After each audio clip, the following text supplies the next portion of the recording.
Hi guys! Say hello to my forehead. Hi guys! Welcome back to my channel, and today I'm gonna do my first ever Q&A video. Sa wakas, ang tagal ko nang gustong gumawa ng Q&A, kaso walang gusto magtanong. So finally, meron na nagtanong. So I'm gonna do it while Zeb is sleeping inside. So yeah, without further ado, let's begin. Si Nikki Dale nag-message sa akin last week and she was asking if meron akong Q&A vid. And wala nga, kasi nga wala naman nagtatanong. So, nauna na siya nagtanong. She gave me a bunch of questions. I think galing sa slum book. So, let's begin kasi madami yung questions niya. Name, Melanie Lim. Kung niyo pa nag-guess kasi yun naman yung pangalan sa YouTube. Nickname, I go for Mel. Okay? Address, talaga bang address talaga? Complete with zip code. Anyway, Philippines and Singapore. So, pabalik-balik. Right now, we are permanently residing here. Birthday, January 15, 1981. So, that makes me 34. And turning 35 next year. Duh! Place of birth, Parañaque, and believe it or not, I was born at home. Hindi na umabot sa ospital. So, Parañaque, sa Tambo, Parañaque. Kung meron mga taga-Parañaque dyan yan. So, yung mother side ko is taga-Tambo, and yung father side ko taga-Donggalo. Kaya, diba, magkatabi lang yun. So, kaya nagkakilala yung mga papa ko. And yun, talagang tubong Parañaque kami, wala kaming probinsya. Zodiac sign, Capricorn. Occupation, stay-at-home mom / housewife. Which is mahirap. Hair color, black. As you can see, tumutubo na siya. So, I need to color my hair. Eye color, I think it's brown. Feeling era. Black ata. Best feature.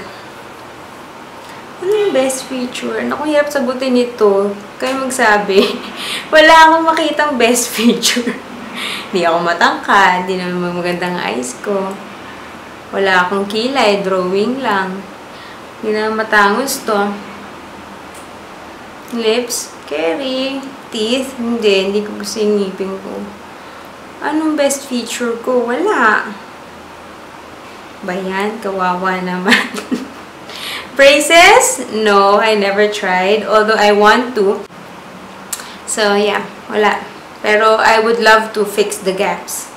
Piercings? Yes, I do have. I have 3 here and 3 here. And ako lang, yung first 2, syempre, nung bata pa kami. Tapos the rest, ako lang nagbutas niya nung high school. Alam niyo naman. Pasaway.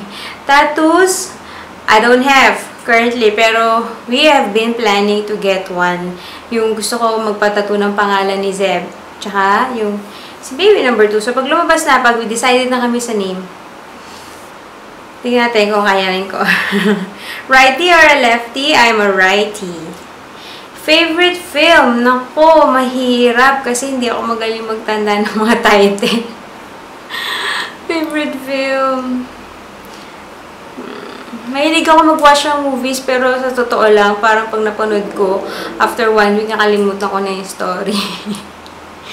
Favorite TV show? Scandal, How to Get Away with Murder. Yung currently, tsaka, Bulaga. Favorite color, tsaka ano pala, Walking Dead. Favorite color? I'm still torn between purple and a royal blue. So, ayoko ng navy blue. Gusto ko yung royal blue. Favorite song? Wala akong favorite song. Hindi ako madalas kumakanta man ako para kay Zeb lang. You Are My Song by Regine Velasquez. Pero that's it. Wala akong really, hindi ako talaga updated sa mga bagong kanta. Hindi ako okay, uso siya ngayon, maririnig ko, okay, ganyan. Para yung mga mainstream, which is ayaw na ayaw ni Daddy ng mga mainstream song. So, doon kami nagkakasulungan kasi it's more on rock. Bakit mo sinasabi? Sa akin, wala akong specific. Hindi ako talaga songer. Married? Yes. Husband or wife's name? Vince or Vincent. Nickname? Vince. Okay. Explain ko ulit. Si Vince, maraming mga kalokohang nalalaman sa buhay. So, yung Vince niya, way back 2000, ano pa tayo? 2007, 2008, yung Vince niya, iniba niya ng spelling, ginawa niyang beans, as in yung pork and beans. So, doon nagmula yung doon nagmula yung channel name ko. Kasi dati nung nakwento ko na to before, pero dati nung nag-register naman ako sa YouTube, wala naman ako intention magawa ng video, whatever. So, matagal ko na ginagamit yung Baby ni Beans. Kasi noong time na yun, 2008, ang tawagan pa namin Baby. Tapos, siya si Beans, diba? So, Baby ni Beans, dati nag-Puerto Galera pa kami, nagpatattoo ako. Hehe, natattoo lang ng Baby ni Beans sa likod, ganun. So, doon nagsimula yung channel name ko, kaya Baby ni Beans. Tapos, si Daddy, ganyan, minsan, mga, ano siya, basta mga kakaibang mga pinagagawa niya sa pangalan niya. So, yun. Vince. Some call him Beans. Kaya akala tuloy na iba kamag-anak ko kasi yung name niya sa Facebook, Beans din. Akala tuloy pangalan niya, Beans talaga. Address, taga Parañaque siya. Better living. Occupation, he's in IT. Ay, mayroon din isang question na ganito. So, he's in IT field. Birthday. Kung ako January 15, si Daddy is January 14. Same year. So, you're just one day apart. Place of birth, Parañaque din. Ay, no, Manila. Hospital ng Maynila, if I'm not mistaken. Zodiac sign, pareho kami yung Capricorn. Children, so name, I have one. Zeb Gavin, who is now 15 months old. Nickname is Zeb. Birthday is February 4, 2014. Place of birth, Muntinlupa. Sing Asian Hospital sa Muntinlupa. So, yun, 15 months. And I have one cooking in the oven. So, right now, I am 5.5 months. 22 weeks. So, yun. Yun ang mga questions ni Sis Nikki Dale. Dami, diba? Slambok talaga. Sis Diana Marie Delizo. Ilang years na kayo ni Kuya Vince as boyfriend and girlfriend bago kayo nag-decide magpakasal? And ilang taon kayo nung kinasal kayo? Ilan taon kami, ilan boyfriend, girlfriend, ano kami, 2011, so that makes us 6 years nung, bago kami kinasal. And then, that was 2011, so makes us 30 years old. So, ang tanda na, late bloomer na. Kasi, oo, late din kasi ako nag-boyfriend after work, after college, diba? Good girl. So, si Vince is my second boyfriend pa lang. Parang pa lang, dadagdagan ba? No, he was my second boyfriend. Tapos yun na. So, 2005 kami. That makes us 10 years this year together as a couple. And then, si Maria Charlene Bernice Ofalia. Fave OPM bands or OPM songs. Naku, ito na naman tayo sa music. Hindi ako masyado musically inclined. Favorite band? Naku, hirap. Ano ba? Wala. Favorite OPM song? Naku naman. Kasi nga hindi ako pala palakinig ng music. Tapos hindi na rin ako nakakanood ng ASAP. Sorry, Charlene. Pag may naisip ako while editing this video, ano na lang, siguro kung meron man isang kantang nagpa-pop sa mind ko, that is yung yung music doon sa wedding namin, parang same day edit namin kay River Maya na Tell Me Something, la la la la la la la.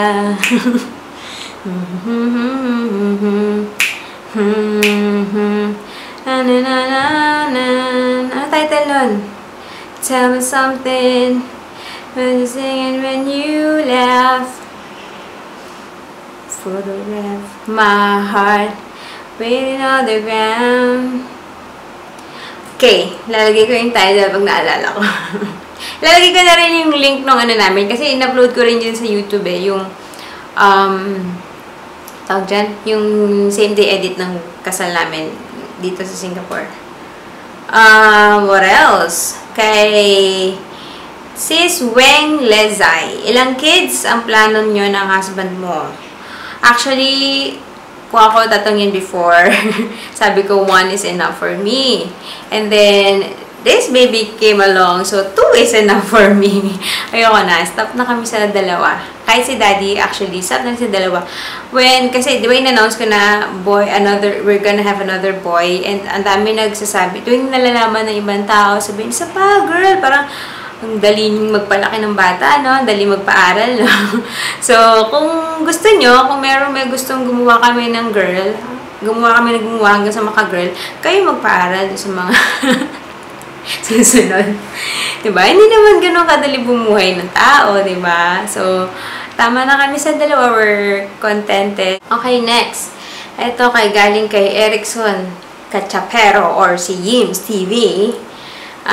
Top 3 crush daw. Man, laki-laki ko na. Yun ako nagka-crush. Siyempre, asawa ko. Sino ba? Si Vanessa Wu. Forever crush ko yan kasi kamukha ni Vince. kaya ako na-crushan si Vince noon kasi 2005, panahon niya ng Meteor Garden. Tapos si Daddy, ang mukha niya si Vanessa Wu. Lalo na dati nagkakilala kami, long hair pa siya.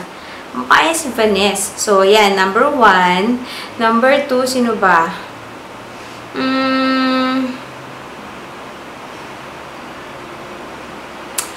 Hirap mag-isip kasi hindi rin magaling sa mga pangalan ng mga artista. Excuse me. Ano ba? Wala na akong crush. Wala na lang akong crush. Si Vanessa Wu. Pwede rin si Jerry yan. Pwede rin. Sino pa? Sa Hollywood. Sa local. Dati crush ko si Enchong D pero sabi bading daw yun. So, hindi ko na siya crush. Wala na. Si Daniel Padilla. Teenager. Pero totoo cute siya. Okay na yung Yims. Si Thor din. Hindi ko na pangalan niya. Pwede na. Okay, galing naman kay Abby Manalang. Hi, sis Abby. Sugi rin to. Hi po. Ask ka lang po anong work niyo dun sa Singapore ni Kuya Vince.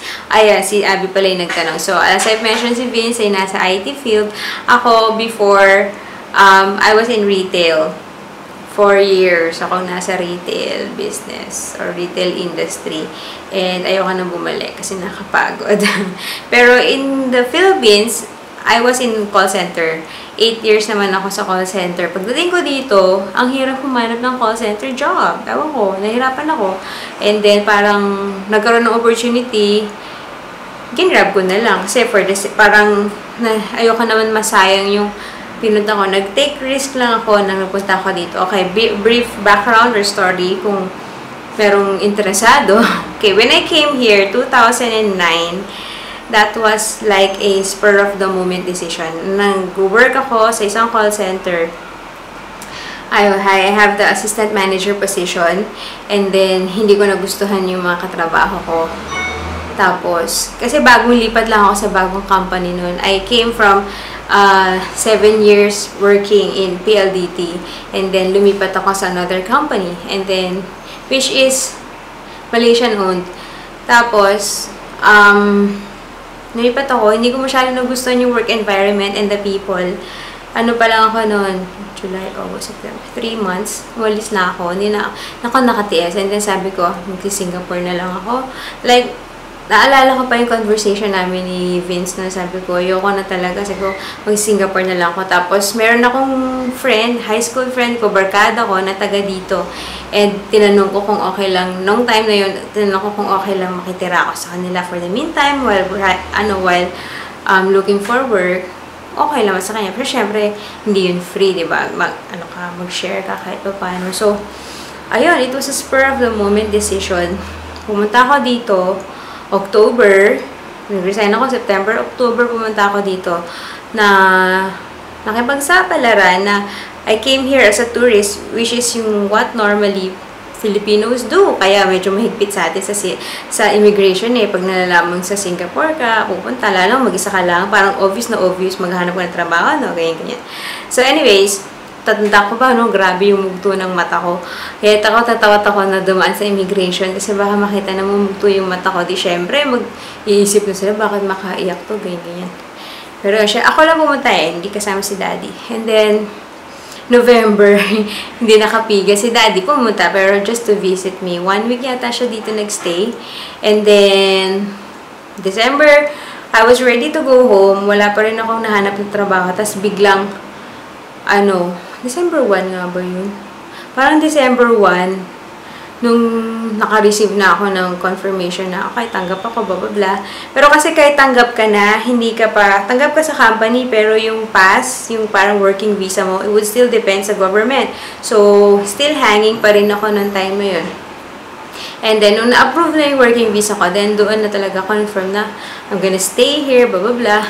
So, si Daddy, of course, had to follow January 13, the day before his birthday. Nung dumating siya dito, January 13, 2010.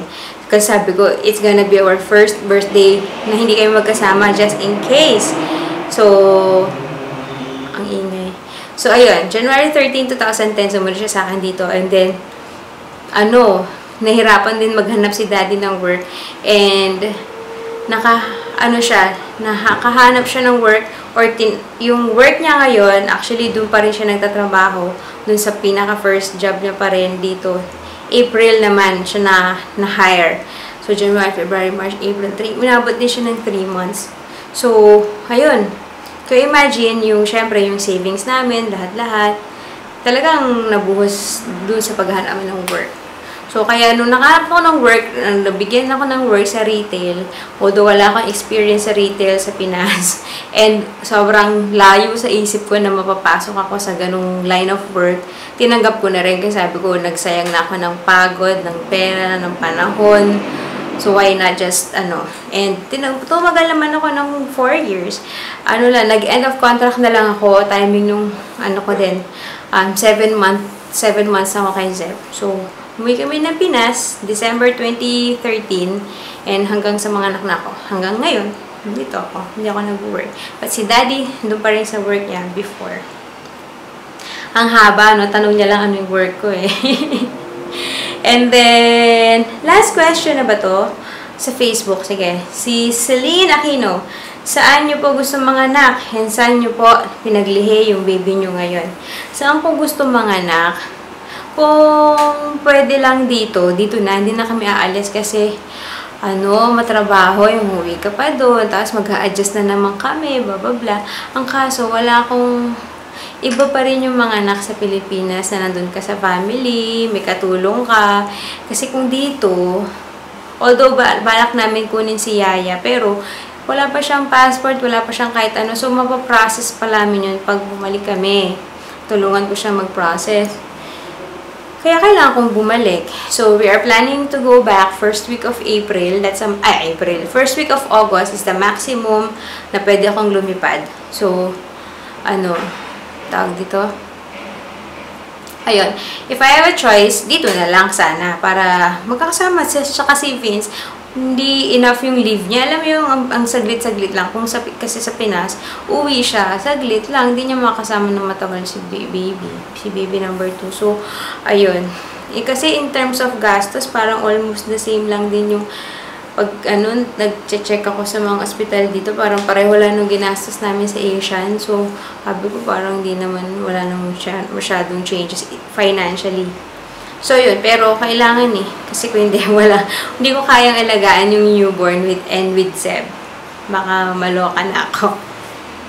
And, yun na yung last questions sa Facebook. Pero, naalala ko sa Instagram, ang daming nagtatanong sa akin kung nagulat ako yung mga followers, yung mga nag-follow sa akin sa Instagram recently, ang babata nyo. Hi! Siguro parang mga 12 years old, 13 years old. Tapos, ko-comment sila, daw ang ginagamit kong pang-edit ng videos, saka ng pictures. Videos, yung mga vlogs. Itong sa videos, I use iMovie. Tapos, sa pictures, hindi ako masyadong maarte at mabusisi. Pagka-collage, I just use yung photo collage. Kita ba? Ayan, photo collage. Yung merong sunflower, tsaka pusa, tsaka lemon, yung icon niya. Pag collage. Pag hindi collage, diretso lang ako Instagram, pati yung mga filters, doon lang din. Hindi ako masyadong ma-arts. Yun lang. Yun lang. Tapos na ang aking first ever Q&A. Hindi ko lang kung masusundan pa to. Sana masundan. Sana may mga interesado magtanong. But hopefully, kahit paano, I gave you all my basic information. You got to know me a little bit better. And kung meron pa kayong mga questions or meron pa kayong mga gustong itanong, just leave them down below. And any video request, let me know. So yeah, I'll see you guys next time. Thanks for watching!